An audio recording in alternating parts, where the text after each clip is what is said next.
마가복음 6장 45절로부터 52절 말씀을 중심으로 해서 내니 두려워하지 말라라는 제목으로 같이 은혜를 나누고자 합니다. 우리들이 살다 보면은 참 어려운 일들을 많이 만나게 됩니다. 시편 102편에도 시편 기자는 지금 사는 것이 얼마나 힘들었던지 뼈가 숯같이 탄다라고 말했습니다. 먹을 것을 잊을 만큼 어렵고 밤을 새우고 눈물 섞인 물을 마실 때가 많다라고 하소연하고 있습니다. 또 때로는 오늘 우리들의 삶이 너무 어려워서 이젠 죽었구나 할 정도가 되기도 합니다. 사도 바울 역시도 그런 일을 당하였습니다. 고린도후서 1장 8절로부터 9절 말씀에서 보면은 힘에 겹도록 심한 고난을 당하여 살 소망까지 끊어졌다라고 했습니다. 그래서 바울 일행은 우리 자신이 사형 선고를 받은 줄 알았다라고까지 했습니다. 하지만 제가 늘 말씀드리듯이 내가 겪는 모든 일들 가운데 그 어느 것 하나도 그냥 되어지는 일들은 없습니다. 내가 겪는 일들 중 하나님의 뜻과 섭리를 벗어나는 것은 없다라는 거지요. 왜냐하면 우리 믿음의 사람들에게는 우연이라는 것이 없기 때문에 그렇습니다. 세상 사람들은 우연히 어쩌다가 그런 말을 합니다만 우리 믿음의 사람들은 그런 말을 써서도 안 되고 또 그런 일은 없습니다. 왜냐하면 나에게 반드시 일어나야 할 일들이 일어나는 것일 뿐입니다. 문제는 내가 이 일이 왜 일어났는지 하나님의 뜻과 섭리를 모를 경우가 많다라는 거예요. 그런데 이러한 것을 모르면 우리는 점을 의지하고 예언가들을 찾아다니게 됩니다. 또 때로는 절망하고 좌절하고 불신앙에 빠지기가 쉽습니다. 그렇다고 한다면 바울 일행들은 왜 이런 일들을 당한 것입니까? 그들은 고린도후서 1장 9절 말씀에서 이렇게 고백합니다. 우리로 자기를 의지하지 말고 오직 죽은 자를 다시 살리시는 하나님만 의지하게 하심이라. 그렇습니다. 하나님은 질투의 하나님이십니다. 우리가 하나님 외에 세상 그 어떤 것도 하나님보다 더 사랑하고 더 의지하고 더 우선순위를 두고 더 중요시하는 것을 원치도 않고 기뻐하지도 않습니다. 오직 나를 죄악에서 구속하신 하나님만 믿고 바라보고 의지하기를 원하시는 것입니다. 그래서 하나님의 시편 146편 3절 말씀에서도 도울 힘이 없는 인생을 의지하지 말라라고 말씀하셨습니다. 말이나 병거를 의지하지 말고 세상적인 힘이나 권력 따위를 의지하지 말라라는 것입니다. 물론 나 자신조차도 믿거나 의지하지 말아야 합니다. 왜냐하면 우리가 의지할 분은 오직 하나님 한 분뿐이시기 때문에 그렇습니다. 하나님만이 우리를 죄에서 구원하신 분이십니다. 하나님이 친히 나를 자녀 삼으시고 왕 같은 제사장 삼으신 분이십니다. 뿐만 아니라 그분은 전능하신 하나님이십니다. 이 세상 모든 것들의 주인이 되시는 분이십니다. 그분이 바로 창조주 하나님이시기 때문입니다. 자, 그렇다면 우린 지금까지 내 신앙의 삶을 돌아봤을 때 무엇을 의지하며 살아왔고 또 지금은 무엇을 의지하며 살아가고 있습니까?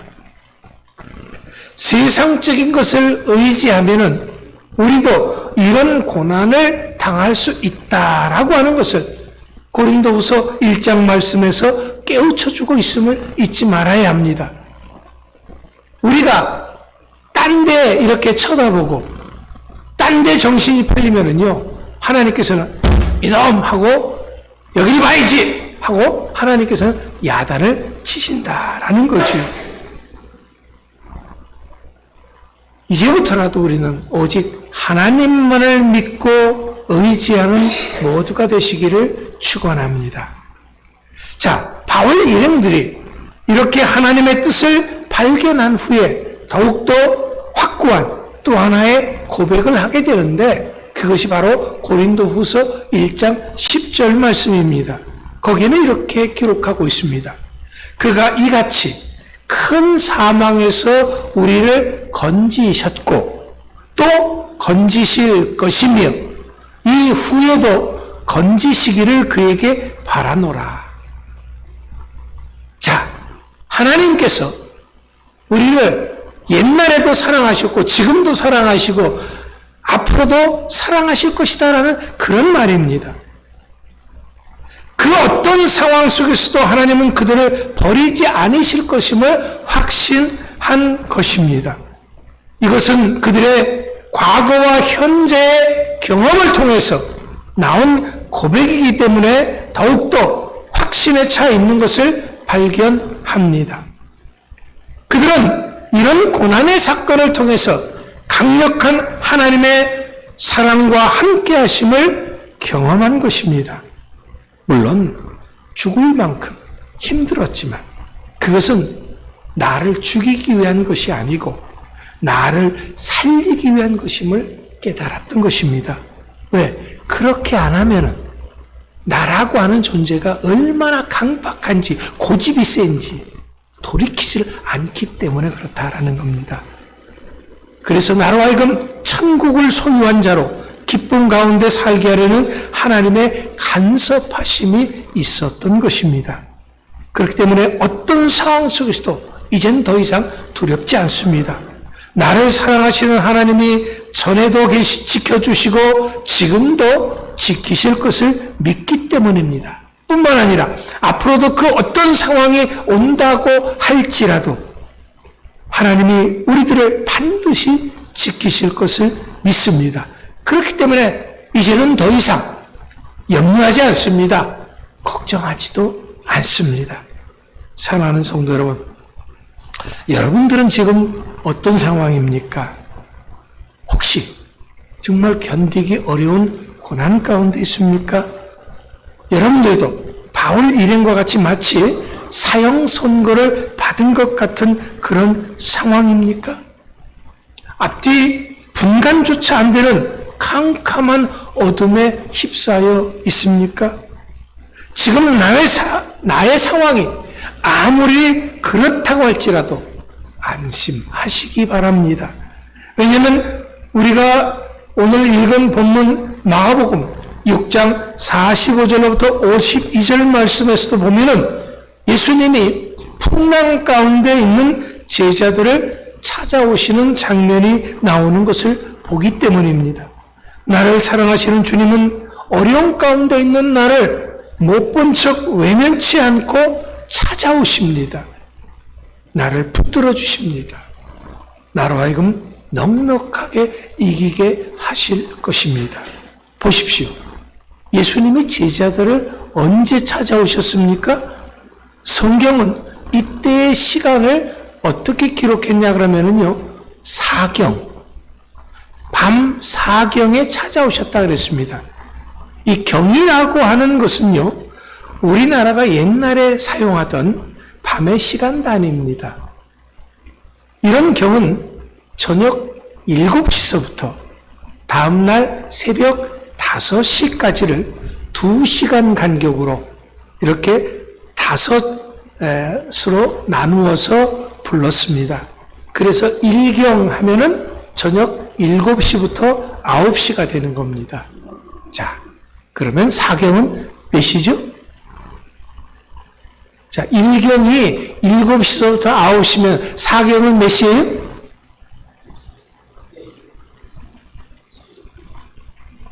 한참 한참 계산을 해봐야 되지요. 1시에서 3시가 되는 거지요. 옛날 우리말에 이런 경을 칠 놈이 있나? 라는 얘기하는 거 들어보셨어요? 이 경을 친다라고 하는 것은 이 밤 시간에 지금이 몇 경인지 알리는 북을 치는 것을 빗대어 정신 차려라 라는 그런 말입니다.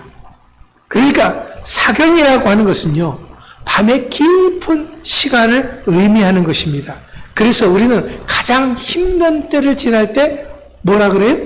사경을 헤맨다 라는 그런 말을 흔히들 하기도 합니다. 그러니까 지금 내가 밤 사경에 있다 하는 이것은 내가 인생 중 가장 어렵고 힘든 시기를 지나고 있다, 살아가고 있다라는 거예요. 너무도 힘들어서 죽을 지경이라는 것입니다. 그런데 우리 주님은 내가 이렇게 힘들어 기도할 생각조차도 할 수 없는 지경이라고 할지라도 우리를 기억하십니다. 아니, 우리 주님은요, 기억하시는 것뿐만이 아니라 우리를 위해서 대신해서 기도해 주십니다. 로마서 8장 26절 말씀에 분명히 이렇게 기록했습니다. 이와 같이 성령도 우리의 연약함을 도우시나니 우리는 마땅히 기도할 바를 알지 못하나 오직 성령이 말할 수 없는 탄식으로 우리를 위하여 친히 간구하시느니라. 그것만이 아닙니다. 우리 주님은 우리들이 가장 힘든 때조차도 우리들을 외면치 않고 찾아오시는 주님인 것을 믿으시기 바랍니다. 여러분, 밤 사경, 이때는 모두가 잠들어 있는 시간입니다. 그러니까 이것은 그 누구도 내가 겪는 괴로움을 도와줄 수 없는 그런 시간이다라는 말입니다. 또 지금 제자들이 있는 곳이 어디입니까? 바다 한가운데입니다. 그것은 그 누구도 찾아올 수 없는 그런 장소다라는 거지요. 그런데 엎친 데 덮친 격으로 폭풍까지도 일어났습니다. 이것은 인간적인 힘과 능력으로는 제어할 수 없는 그런 환경이 되었다라는 거지요. 그럼에도 불구하고 주님은 이런 모든 것을 뛰어넘어서 우리를 찾아오십니다. 우리 주님은 그 어떤 장소도 따지지 않습니다. 바다 한가운데라고 해도 괜찮습니다. 우리 주님은 시간조차도 따지지 않습니다. 모두가 잠들어 있는 밤 사경이라고 할지라도 그것이 결코 문제가 되지 않습니다. 주님은 상황을 따지지 않습니다. 풍랑이 아니라 그 어떤 상황이라고 할지라도 상관없습니다. 하지만 아무리 나를 사랑한다고 약속한 사람이라고 할지라도 사람은 이런 지경에 있는 나를 도와주지 못할 수도 있습니다. 사람들이 나를 도와주지 않으려고 해서가 아닙니다. 내가 말하기 전에는 나의 이런 상황을 전혀 알 수 없기 때문입니다. 또 설령 나를 도와줄 수 있는 그런 상황과 능력이 된다고 할지라도 불가항력적인 일들 앞에서는 꼼짝할 수 없는 것이 사람들입니다. 이것이 인간 능력의 한계인 것입니다. 하지만 우리 주님은 그렇지 않습니다. 우리 주님은 장소도 시간도 상황도 따지지 않습니다. 왜? 우리 주님은 전능하신 하나님이시기 때문에 그렇습니다. 주님이야말로 창조주 하나님이십니다. 그 주님이 언제나 나를 사랑하시고 그 주님이 언제나 나와 함께 하십니다. 우린 믿습니다. 그렇기 때문에 이젠 풍랑 속에서도 안심할 수 있습니다. 우리 주님이 말씀하십니다. 안심하라. 내니 두려워하지 말라. 잠깐만. 여러분, 지금 이렇게 고난당하는 자들이 누구라고 했죠? 네? 누가 이렇게 고난당하는 거예요? 제자들이요. 그것도 오병이어의 기적을 체험한 자들입니다. 그들이 기적을 체험한 것이 아주 먼 옛날 얘기가 아니고요. 이런 기적이 있은 지 아직 하루도 채 지나지 않는 상황이에요. 그러니까 지금 밤 사경이라 그랬잖아요. 어제 있었던 일이에요. 어제 낮에. 그런데도 이런 이들이 위기에 처한 이들을 돕기 위해서 바다 위로 걸어오시는 주님을 어떻게 몰라볼 수 있죠? 주님을 어떻게 유령이라고, 귀신인가 보다 라고 말할 수 있느냐라는 거죠. 이것이 바로 오늘 말씀을 통해서 우리들에게도 주시는 교훈인 것입니다. 지금 우리들의 신앙의 현 주소를 깨우쳐 주시는 것입니다. 그렇다면 주님이 이렇게 말씀하시는 이유가 뭡니까? 그것은 지금 이들이 제자들이고 예수님과 함께 사역하고 있지만 아직도 예수님이 어떤 분이고 어떻게 역사하시는 분인 것을 알지 못했기 때문입니다. 왜냐하면 성경에서는요, 그 이유를 그들의 마음이 어떻게 되졌기 때문이라고 그랬어요? 둔하여졌다라는 거예요. 여러분, 마음이 둔해졌다. 그러면 감각이 없어졌다라는 거잖아요. 뭐가 뭔지 잘 분간을 못하다라는 그런 말입니다. 그렇다면 제자들의 마음이 왜 둔해졌습니까? 이것은 이들이 주님의 말씀을 제대로 듣지 않았기 때문에 그렇습니다. 우리 주님의 말씀은 생명의 말씀입니다. 우리 주님의 말씀은 내가 믿고 의지하고 따라가고 붙잡아야 할 말씀인 것입니다. 그런데 이런 말씀을 예수님 가장 가까이서 들었음에도 불구하고 이들은 이제까지 건성으로 들었다라는 거예요. 딴 생각하며 들었다라는 거예요. 졸면서 들으면 여러분 듣는 것 같아요. 들을 때는요. 그런데 저 예배당 문만 나가면은요 싹 사라져버려요. 다. 그래서 계단 내려가서 오늘 방금 전에 했던 말씀이 뭐였어요? 몰라요. 그렇게 돼요. 여러분, 제자들인데 예수님의 말씀을 마음에 깊이 담아두지 않았습니다. 지금 이들은 어제 오병이어의 기적을 체험했어도 그 기적을 베푸시는 분이 누구라는 것을 미처 생각하지도 못했습니다. 왜냐하면 온통 그들의 마음은 오병이어의 기적 그 자체에만 쏠려 있었기 때문에 그렇습니다. 너무나도 놀라운 그 기적을 보면서 이들은 그 기적을 베푸시는 분이 어떤 분이라는 것을 알았다면 그들은 물 위로 걸어오시는 예수님을 보고 무서워하지 않았을 것입니다. 오히려 반가워하고 그건 그렇지, 우리 주님이 나를 버리실 리 없지, 우리를 모른 척할 리 없지 하고 그들은 기뻐했을 것이고 신이 났을 것입니다. 그렇습니다. 이것은 우리들도 마찬가지입니다. 지금 우리에게 닥친 고난과 환난이 문제가 아닙니다. 내가 예수님을 믿는데 어떤 예수님을 믿고 있느냐 하는 것이 더 중요합니다. 내가 믿는 예수님에 대한 분명한 믿음과 확신이 없으면 아무리 주님이 나를 도와주시려고 내게 와도 알아보지를 못합니다. 두려워 떨고 심지어는 주님을 귀신 취급하게 된다라는 거죠.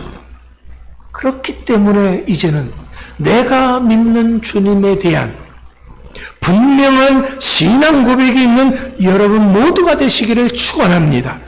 예수님은 나를 구원하신 하나님이십니다. 나를 구원하신 하나님은 전능하신 창조주 하나님이십니다.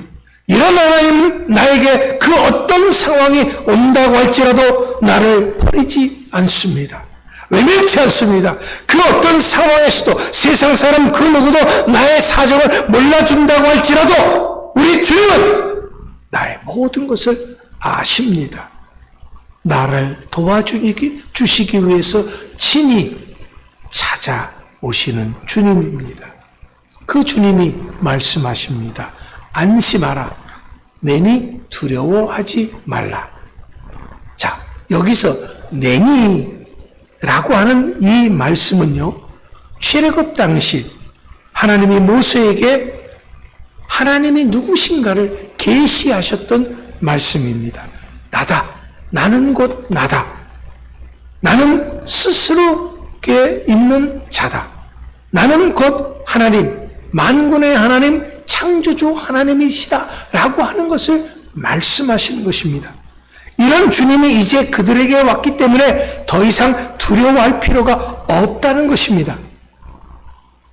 오늘 본문 말씀이에요. 내니 두려워하지 말라라고 하는 것은요, 명령입니다. 어떤 명령입니까? 지금 당장 그 무서워하는 상태를 중단하라라고 하는 단호한 명령인 것입니다.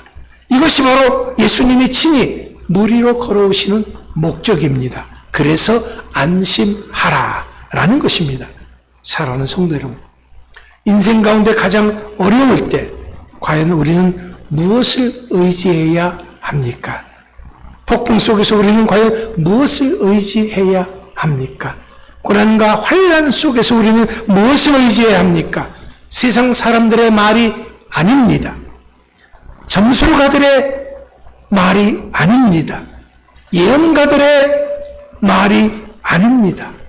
오직 우리들은 나를 사랑하셔서 독생자 예수 그리스도까지도 아낌없이 내어주신 하나님의 말씀을 붙잡아야 합니다. 그 약속을 붙잡아야 합니다. 그래서 결론으로 찬송 488장 이 몸의 소망 무언가를 우리가 한번 드리도록 하겠습니다. 반주자님 나와주세요. 이 찬송의 내용이 여러분들의 신앙 고백이 될 수 있게 되기를 바랍니다. 여러분, 찬송가 488장을 한번 펴보세요. 이 찬송이 우리들의 신앙 고백, 우리가 무엇을 믿고 우리가 무엇을 바라고 어떤 상황 속에서도 주님을 믿을 수 있는 여러분들 되시기 바랍니다. 이제부터라도 우리는 어떤 상황 속에서도 오직 주님만 믿고 의지하고 승리하는 모두가 되시기를 바랍니다. 우리 주님이 말씀하십니다. 안심하라. 내니 두려워하지 말라. 찬송하겠습니다.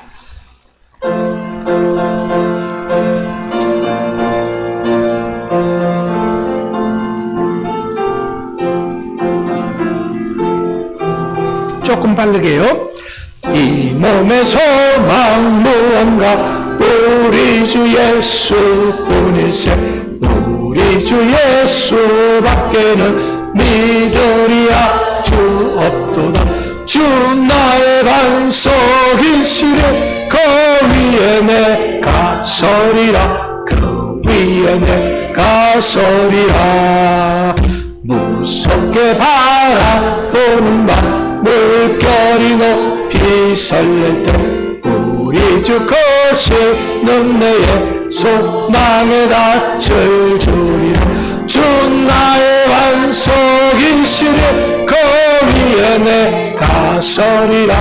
그 위에 내가 서리라. 세상에 맺던 모든 것 끊어질 그날 되어도 구주의 언약 미사와 내 소망도 우거리라. 주 나의 반석이시래. 그 위에 내가 서리라. 그 위에 내가 서리라. 바라던 천국 올라가 하나님 앞에 배울 때 구주의 의를 힘입어 어여치 바로 서리라. 주 나의 반석이시래. 그 위에 내가 서리라. 그 위에 내가 서리라. 아멘. 기도합니다.